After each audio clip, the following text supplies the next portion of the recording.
3 months after my divorce at 11 p.m. on a Tuesday, my ex-mother-in-law called me screaming that her son was in the hospital. She said he was asking for me.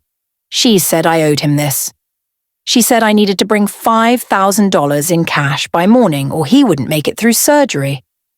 I hadn't spoken to either of them in 92 days, and what happened next changed everything I thought I knew about guilt, manipulation, and the price of my own peace. Before I tell you what I did, I need to know, where are you watching this from? Are you in California, Texas, New York, Florida? Drop your state in the comments. And if this hook already has your heart racing, go ahead and hit that like button. Because this story, it goes places I never saw coming. Let me take you back. 3 months earlier, I had signed divorce papers in a lawyer's office that smelled like old coffee and regret. My hand shook as I wrote my name for the last time as his wife. Not because I still loved him, but because I was finally free. We'd been married for 6 years. 6 years of being told I was too sensitive, too emotional, too much and somehow never enough. 6 years of his mother texting me at midnight to ask why I hadn't ironed his shirts properly. 6 years of walking on eggshells in my own home. When I finally left, I didn't just leave him. I left the version of myself that thought love was supposed to hurt. The 3 months after the divorce were the quietest of my life. I moved into a small one-bedroom apartment across town. I painted the walls yellow because I wanted them yellow. I ate cereal for dinner without apologizing. I started sleeping through the night for the first time in years. I was healing. I had blocked his number. I had blocked his mother's number. I had blocked his sister, his cousin, even his childhood best friend, who somehow felt entitled to lecture me about giving up too easily. I didn't give up. I got out. And I was proud of that. If you've ever left something that was breaking you, and you want more stories like this one, hit that subscribe button right now. Because I share these stories for women who need to hear them, and I don't want you to miss a single one. It was a Tuesday night. I remember because I had just finished organizing my bookshelf, a tiny thing that felt enormous, choosing where my own books went, deciding my own space. I was in my pajamas, sipping chamomile tea when my phone rang. Unknown number. I almost didn't answer, but something in my gut told me to pick up. Hello? He's in the hospital. It was her, my ex-mother-in-law. Her voice was sharp, shaking, furious. I froze. What? Your husband? Ex-husband, I corrected quietly. He's in the hospital. He's been in an accident. They're saying he needs emergency surgery and he doesn't have enough coverage. He's asking for you. He needs you. My heart started hammering. What happened? Is he okay? Does it matter? He's asking for you. After everything he did for you, the least you can do is show up. I felt my chest tighten, that old familiar feeling. Guilt, the kind that wraps around your throat and squeezes. Which hospital? I asked. St. Mary's. But listen, she paused. They're saying the surgery costs $5,000 up front. He doesn't have it. I don't have it. But you took half of everything in the divorce. You owe him this. I actually laughed. Not because it was funny, but because the audacity was so shocking, my brain didn't know what else to do. I didn't take anything. It was a legal division of marital assets. He's your husband. He's not anymore. He could die. Her voice cracked, and for a moment I felt it. That pull, that old instinct to fix, to save, to show up even when no one ever showed up for me. I'll think about it, I whispered. Thinking isn't enough. He needs you there by 7 a.m. with the money, cash.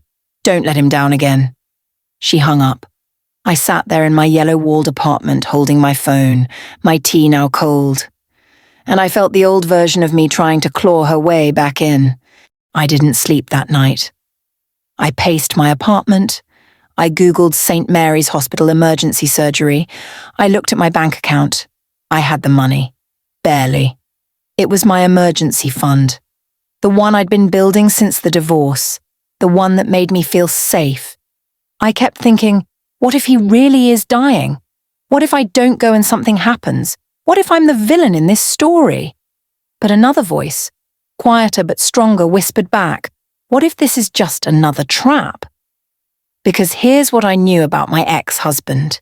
He was a liar.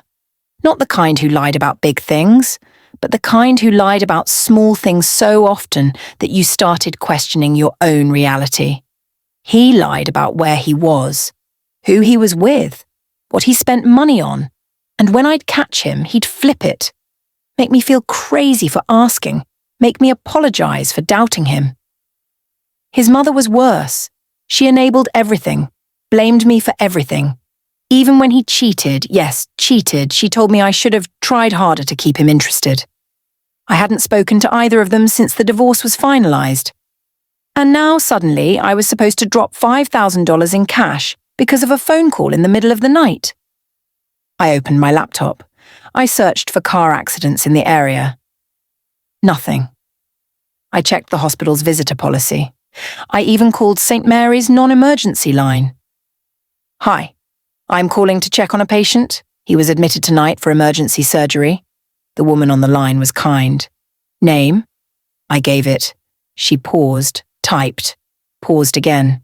Ma'am, we don't have anyone by that name currently admitted. My stomach dropped. Are you sure? I'm sure. Would you like me to check yesterday's records? No, I whispered. That's okay. Thank you. I hung up. He wasn't there. He was never there. Have you ever gotten a call, a text, a message that turned your whole world upside down, only to realize later it was all a lie? Drop a comment if you've been there, because what I'm about to tell you next, it gets worse before it gets better. I should have left it alone. I should have blocked the number and gone to bed. But I couldn't, because if they lied about this, what else had they lied about? I opened Facebook. I know. I'd deleted him, blocked him, unfollowed him. But I never deleted his mother. It felt too petty at the time. Now I was grateful.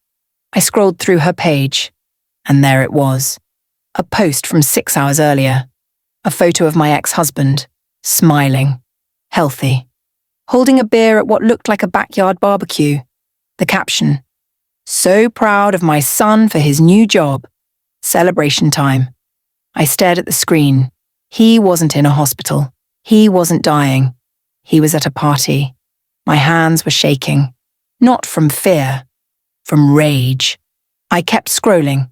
There were comments. Congrats. You deserve it. New beginnings. So happy for you. And then I saw one from his sister. Can't believe you're finally moving to Denver. We're going to miss you. Denver. He was moving. He needed money to move, and they thought I was stupid enough, guilty enough, broken enough to just hand it over. I took a screenshot, then another. I saved every single one. And then I did something I'm still proud of. I didn't call her back, I didn't text him, I didn't scream or cry or spiral. I went to bed because I knew exactly what I was going to do in the morning. At 7:15 a.m., my phone rang again, same unknown number. I answered on the first ring. Where are you? You said you'd be here by 7. Her voice was shrill, desperate. I took a slow sip of my coffee. I'd made it strong that morning. I needed the clarity. I'm at home, I said calmly. Are you serious right now? Your husband is in surgery and you're at home? He's not my husband, and he's not in surgery. Silence. What are you talking about? I called the hospital last night. He was never admitted. So I checked Facebook, saw the barbecue, saw the new job, saw the Denver move. Congratulations, by the way. More silence. Then, you're insane. You've always been insane. Maybe, I said, but I'm not stupid anymore. He needed that money. Then he can earn it, like I did, like I'm doing, like I'll keep doing without either of you in my life. You're heartless. No, I interrupted. My voice was steady, strong, mine. I'm free, and you will never call me again. I hung up. I blocked the number. I blocked every number connected to that family. And I sat in my yellow-walled apartment, my hands steady around my coffee mug, and I felt something I hadn't felt in years. Power. Not over them, over myself. In the days after, I thought about that phone call a lot. I thought about how easy it would have been to fall back into the trap, to show up, to hand over the money, to play the role they'd written for me, the guilty ex-wife who owed them something. But I didn't owe them anything. Not my money, not my time, not my peace. I learned something in that moment, something I wish I'd known years ago. You don't have to set yourself on fire to keep someone else warm, especially when they're not even cold. They're just manipulating you into thinking they are. I kept the $5,000. I added to it. That fund became my safety net, my cushion, my reminder that I chose myself when it mattered most. I never heard from them again. I don't know if they moved to Denver. I don't know if he got the money somewhere else. And honestly, I don't care.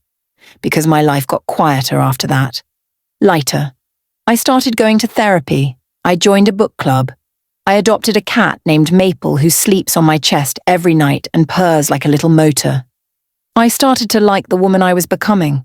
Not the woman I was in that marriage, not the woman who apologized for existing, but the woman who knew her worth, who protected her peace, who said no without guilt. That woman? She's my favorite version of me. So if you're watching this and you've ever felt that pull, the guilt, the obligation, the what if, I need you to hear this. You are not responsible for people who only call you when they need something. You are not a backup plan. You are not an ATM.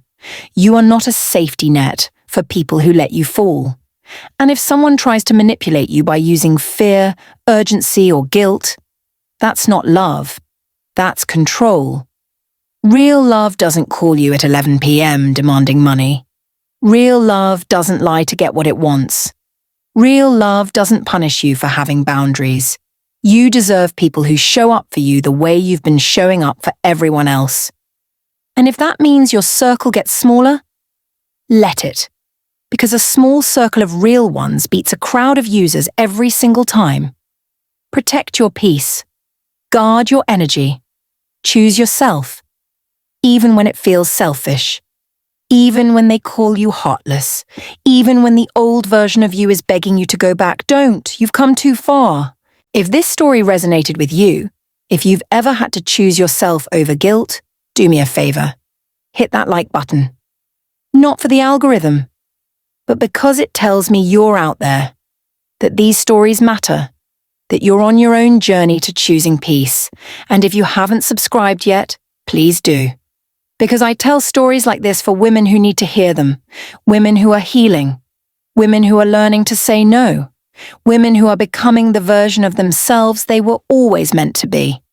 Drop a comment and tell me, have you ever had to walk away from someone who tried to pull you back in?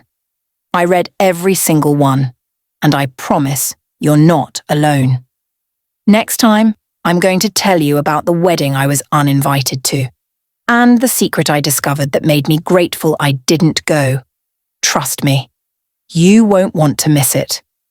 Until then, choose you. Protect your peace. And remember, you don't owe anyone an explanation for your freedom. I'll see you in the next one.